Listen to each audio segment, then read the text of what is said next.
My name is Kurt Freskowski. I'm Chairman of the Finance Committee. Welcome to the Finance Committee meeting on Thursday, November 7th, 2024 at 6 p.m. in the Ayer Town Hall. This is a hybrid meeting. This meeting of the Finance Committee will be held in person at the location provided on this notice. Members of the public are welcome to attend this in-person meeting. Please note that while an option for remote attendance and/or participation via Zoom is being provided as a courtesy to the public, the meeting hearing will not be suspended or terminated if technological problems interrupt the virtual broadcast, unless otherwise required by law. Members of the public with particular interest in a specific item on this agenda should make plans for in-person versus virtual attendance accordingly. This meeting will be live on Zoom. The public may access the proceedings by joining Zoom meeting ID 860-8777-1519 or by calling 929-205-6099. For additional information about remote participation, please contact Carly Antonellis, Assistant Town Manager at atm@ayer.ma.us or 978-772-8220, extension 100, prior to the meeting. I'm going to call the meeting to order. The first item on the agenda is review and approval of the October 17th meeting minutes. We don't have a copy of those for tonight's meeting, so we will make sure that for our next meeting, we will include approving the minutes of the October 17th meeting minutes at that time.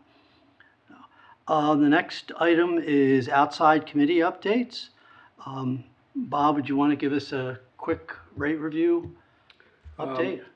Yeah, so the Board of Selectmen approved the waste transfer station rates for fiscal year 2025, and there was no changes as reported from the rate committee, so everything remains the same, no changes, approved unanimously by the Board of Selectmen. Terrific. Okay. All right. The other outside committee is the Capital Planning Committee, which I've been attending. We had the second meeting for this year, and at this point, all the department heads have submitted their capital budget request, and we've gotten the first list of those. And the other thing is that we're going to be using the clear.gov program for capital planning. So in the past, we would actually have a printed list of all the capital requests, and as we went to each meeting, we would go down those and make comments and changes as needed. And this time, what we saw is on the clear.gov program for capital planning only, there is the actual list of the items. So the Capital Planning Committee members can go in and review those items. And so we're taking a step from the paper. So, but that was all that really was discussed at that meeting. And then there was the Capital Planning Committee will be meeting two times this month and 2 or 3 times in December to start getting reports from the various department heads on their capital budget request. So that's where we are with capital planning. Okay. All right. Next item on the agenda is a department head report from our fire chief, Chief Tim Johnson.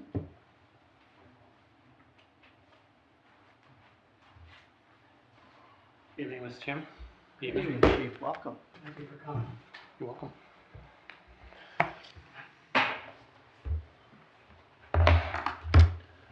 So what I did is I come up with 4 topics, like as we start to build our budget here, and that's due at the end of the year. We can pass those around. It's just some preliminary, if you need a copy. And we can just go over them. I'm not sure what you want to hear from each one, but as you can see, the first one there is just the operating budget. And as you folks know, we received a SAFER grant 3 years ago in FY '26. That will come to an end, and the town will, have those firefighters all on board through the operating budget. So that's the biggest chunk of our the biggest thing that we'll be adding to the budget. It's slowly been built up from 96 the first year to 106 to 118. Don't quote me on all those numbers. We're gonna end up around four and change. So this year will be, depending on, it can be broken down from 190 to 220. It depends where those numbers fall, because the contract's up and, things like that. So it'll end up being just over around $400,000, about 420. Yeah. So that's the biggest thing from the operating budget, the biggest thing. Did you have any questions on that? I mean, we've been prepared for this. As we've explained that through the budget process, it's slowly been built up in the operating budget over the last couple of years. And, when we take them on, when that expires after year 3 in that February, Right. So we'll take them on for that last.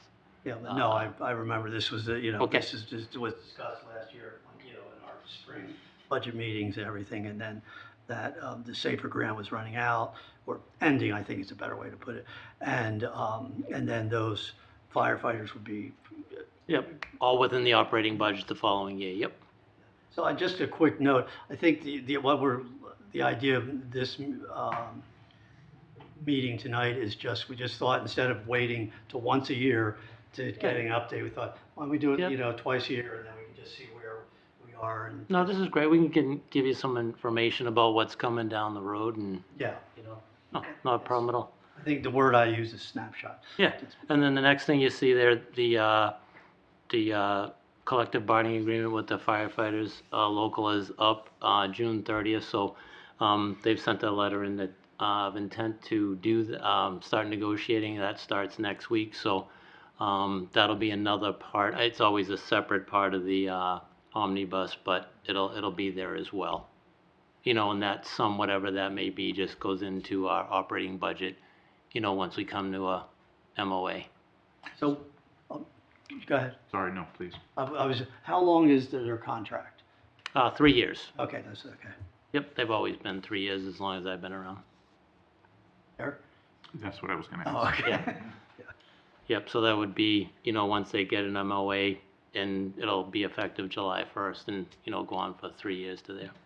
What's an MOA? Memorandum of agreement. So once they come to okay. an agreement, once it's financed, at town meeting, then then the contract's signed. Is that the correct way, Mr. Town Manager? Yes. Yep. Okay. And then the third thing I should say is, last year, the deputy and I presented the call firefighter wages. And last year, they voted to give the call department members each $1 an hour, wage adjustment. So as the budget moves forward in the next couple of months, we'll see whether they want to move forward with that wage scale, or if there's something else they may want to do. So we'll just see how that works its way through. Whether, they do something, nothing, or keep it status quo, but that certainly is something we'd like to move forward. And it's not a large number. What did you think, like, based on our call department size now? Their current activity level, it's somewhere between $6,000 and $8,000 annually. Yeah, and the call department membership is down, but we're currently in the process of, we've gotten 6 applications, so we anticipate all of them will be able to come on board, and currently 12 on the roster. We would say maybe 4 to 6 what we would consider active members, where they regularly show up. So, of course, we'll have to get them trained, but it'd be good to get some more members on board. So are the call firefighters employees, or? Yeah, they're paid hour by hour. Yep. They're all part-time employees. There's They don't fall under the union agreement. do they? Nope. Nope, it's separate, yeah. Yeah, and they don't have any other benefits but the hourly wage. Yeah, and, back decades ago, it was less full-time staff and more call department. Now it's kind of, tilted the other way. But, what happens is we have somewhat of a robust call department, and then they trickle off to full-time jobs elsewhere in the fire service, and, it takes a little bit of time to replenish them and recruit people, so. And I think we haven't heard about the grant yet. We applied for a SAFER grant for the call department members. It would pay for their training, some equipment, but I don't think we've we've heard back on that yet. That was like around $104,000. So before we hire them, we'll make sure we are not eligible for that, because then those members wouldn't be, so, It looks like most of the money has been awarded. yeah. You know, the government gives them 30 days to accept. So I think that's what the delay is now. They're waiting for all those agencies across the country to accept that money, and then we'll get So our. safer is if that rolled out. Yeah, so that's similar to the Safer grant that we hired those full-time members off of. This is just for the call department. I think it falls under recruitment and retention for call departments, throughout the country. Any questions on that one? Then the last one, it's similar to what we covered maybe a few weeks ago when I popped in about the hospital. It's certainly something we'll have to take a look at as our overtime as we move forward, knowing that the hospital, isn't gonna be a quick fix, that it's gonna be a period of time, anywhere from a few months to maybe a couple of years before it potentially reopens. So we'll certainly take a hard look at that. As you are aware of, we got, it's in the works. We filled out the paperwork. We're waiting to hear back from the state when we actually they gave us some, they call them grant money, but it's $250,000, but it was only for capital expenses. So what we've done is we're gonna take that money and create a paramedic vehicle where our paramedics, if they're called to an out-of-town medical, they're gonna take that paramedic vehicle and leave the 2 ambulances behind. So that 2 medics would leave still, and that's a non-transport vehicle. So we'll outfit that car, and it'll take some of the pressure off. We'll have 2 transport vehicles back, since, as you know, our distance to hospitals went from 12 to 16 to even more if you have to go to a trauma facility or something like that. And at the same time, you keep the members out of the service area, so the 4 members that are on duty. Yesterday was a busy afternoon. They were either both gone or one was coming and going, so we had callback of off-duty members, I don't know, probably 4 times yesterday afternoon. And it's not an abundance of members, but we get 1, 2, or 3 to come back, which is good for us because it covers us for that next emergency, because we have to do, both fire and ambulance, so they come back and cover the station in case that next emergency comes in. So that's certainly something that has increased. If I remember the number, I think last year was 130 we had callbacks, and we're certainly, but I think it's important that we're only a few months into this. It's tough to even by, say, when the budget's due in December, to get that great sample, because when we build our budget, we're always looking at numbers for the past fiscal year or calendar year, however we take a look at it. So we'll have a short, snapshot of it, but we'll be able to, at least have a good sample to, see where we got to do or what we might have to do with some of that overtime money. But you would expect that for the next, given that it's not a short fix for the hospital, you would expect that next fiscal year would have a larger There'd have to be overtime. some kind of bump, I would say, to cover that, because that's our short fix, is we're not going to run out and be hiring 12 people. So in the short term, we can maybe, we have to cover the station. I mean, we want to make sure people are there, for one, and hopefully it's a short fix till, the hospital gets resolved, and I'm very hopeful, like the town manager, I'm on the committee, we hope that, it slowly comes back to, becoming open. Thank you. And yeah, it's also something else, and you can chime in if you want. We also look at the revolving fund for the ambulance, so we know that we lose some of those ambulance calls, meaning our ambulances are both on the road, they're not back to take that next call. So we, I say give them away, but we call mutual aid. So to some extent, we don't know what the revenue will look like. Will it stay consistent? It's been a little slow as, the deputy does the billing. For some reason, the last few months, not just us, just the region in general has been slower. We know cold and flu season's coming, and, even as far as Leominster, they would tell you it's been a little slow. We're not sure why. Good for the people that don't need it, but, so it's something, it's an overall, a higher view, but it's something we'll have to see how the revenues, certainly they've been fine right now. I just did the monthly total, and I think we took in 79,000, which is a big number, but, we're getting that number for stuff we did, in the summertime and stuff like that. So those are the things that we'll keep an eye on, certainly, as we move forward, both, in regards to the hospital, the overtime, and see what that looks like. And then, of course, we'll, as always, as everyone here, especially town hall, the finance side, they look at the revenues that keep coming in. No, it's too bad. So that 250,000 for you're gonna be using since it's capital for an actual vehicle. EMS infrastructure improvement is what it was earmarked. Yep, so what that does, but it, What I was just, you can't use that even for wages. nope, not for wages, correct. It's only capital improvements, but it did save the town some money, because what we're doing is, we're getting a vehicle, and we're outfitting that vehicle with 2 sets of paramedic, gear. So perhaps, if they go somewhere and they have to transport to Boston, they can let that paramedic go with the transporting ambulance. Say they went to Devon's, and then that vehicle come back and be available for another call with the equipment and the paramedic. And it does save, because we're gonna get out of that, a couple monitors that are $50-something thousand a piece. In capital, we had a pickup truck on that thing, we pushed that down the road a little bit, because that pickup truck is the one you see chasing the ambulance around now. Now we'll just chase it with that new vehicle, so we don't need to replace that vehicle. It'll be there for a utility vehicle, plowing the snow, so it does save, for sure on capital. I mean, it's $250,000 worth, getting a vehicle and a lot of the paramedic equipment, so it certainly has saved on that end. I think I was just expressing that, my disappointment that the state restricted that money like that. Yeah. But There's, you guys have been very we- resourceful. we still push for that, and certainly we'll leave it at that, but I think, that would be hopefully the next step that they could go up, but potentially they could use on labor.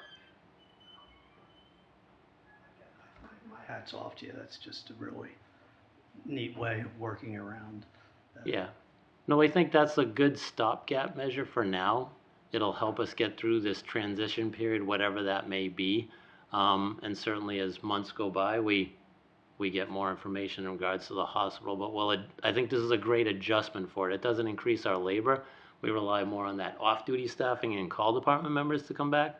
And that's the model we have for now. And we'll just, as always, we'll keep an eye on it and see where it leads us. Just gives us that one more layer of flexibility to try to spread out the 4 to 7 people we have in the building to cover as many calls as we can. Yeah, and what that does, it gives us that great point, that third, like right now we have 2 ambulances, that's all we got. We have some BLS gear on the engine to take in that next call. Now as long as we have a medic there, we have 3 options. We can get that advanced life support to the person in need, in any one of those vehicles. As long as we can start it, we can always wait for the ambulance to get there. But we can, so it's a great thing to add to it, and it doesn't come at its expense to the town. Yeah, exactly. Great. Yeah, that's all we got. Like I said, that's a quick snapshot of it. Certainly, we fine tune it by the time, the end of the calendar year comes around. I had one question. When are we, the new ladder truck? That is due in April of '26.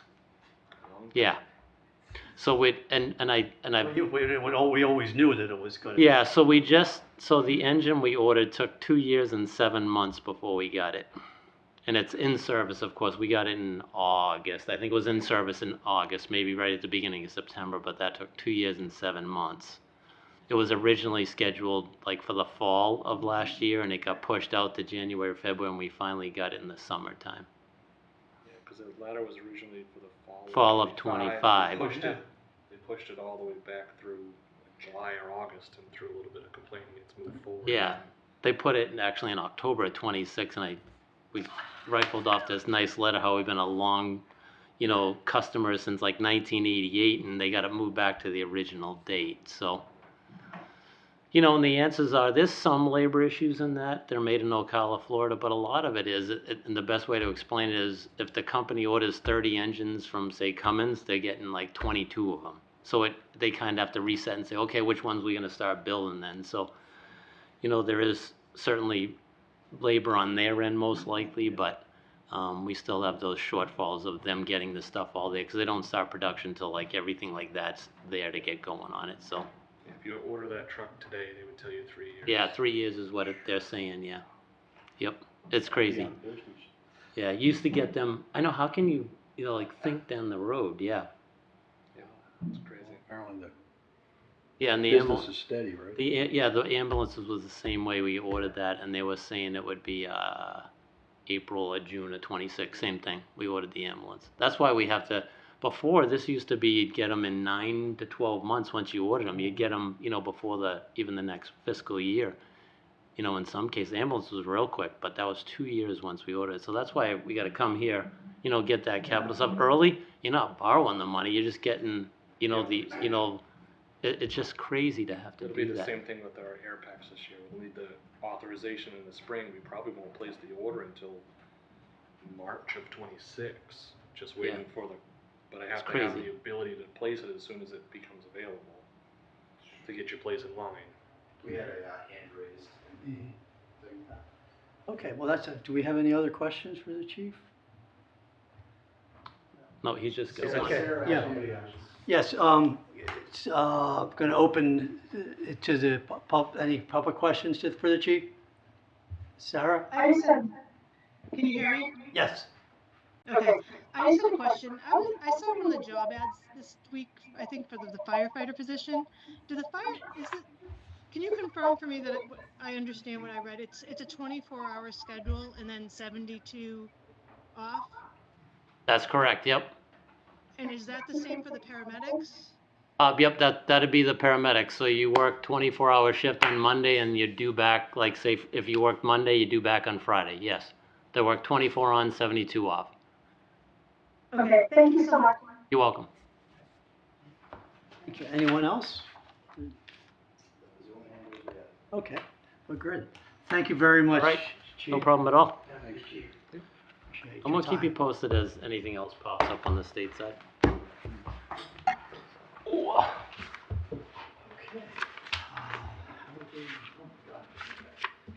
All right. Again, thank you very much, Chief and Deputy Chief. The next item on the agenda was the financial reports. Unfortunately, Barbara Tierney, the finance, correct me, what is her correct title? Finance manager. Finance manager isn't here to join us. But we did get copies from the last meeting, and then I think we just got a copy of October's.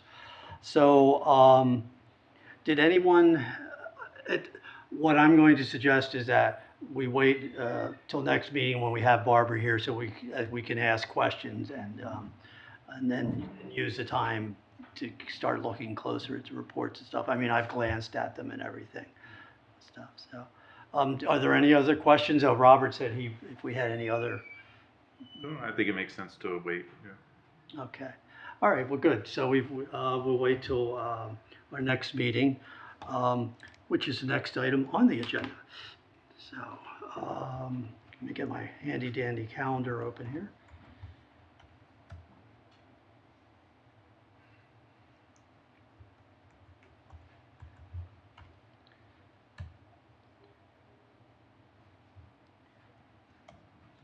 Which is going to consist of me getting my computer off caps locks. There we